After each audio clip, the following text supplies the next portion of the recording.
Lesson 5, Decimals and Fractions. Goals for this lesson. I understand what common fractions decimal representations are, and I understand decimal places.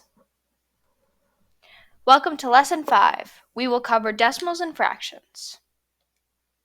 First, let's review place value. Here is the ones place. This is the tens place.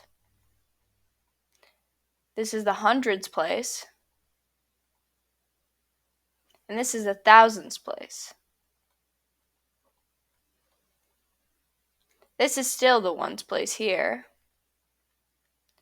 This is the tenths. This is the hundredths. And this is the thousandths.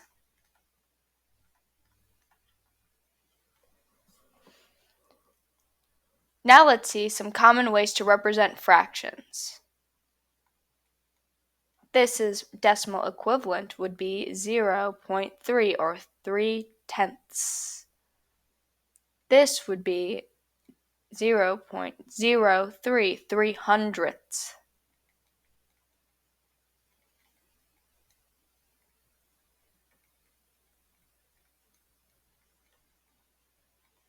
And lastly, this would be 3,000ths.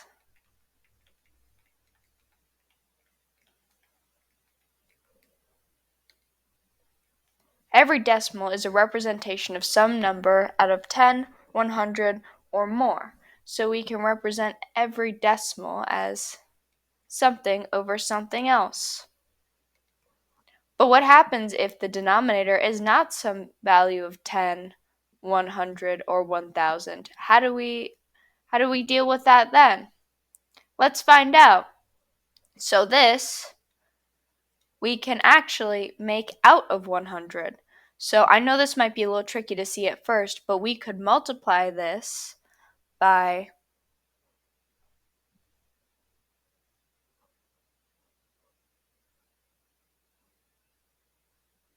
what do you think?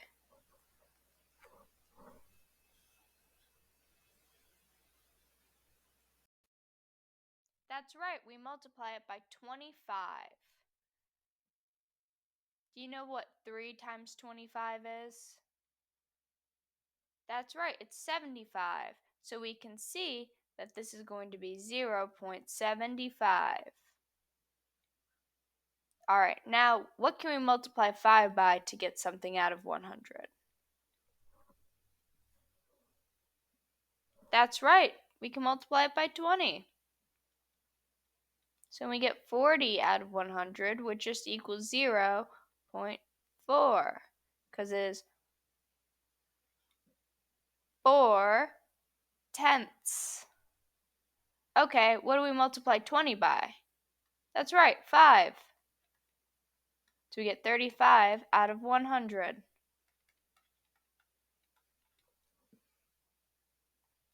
Now let's look at some other examples. We can say 1 out of 4 equals 0.25. Why do I say that? Because we multiply 4 times 25 and then 1 times 25 to get 25 over 100. Now, let's review. So we know our decimals places. This is our tenths place. This is our hundredths place. And this is our thousandths place.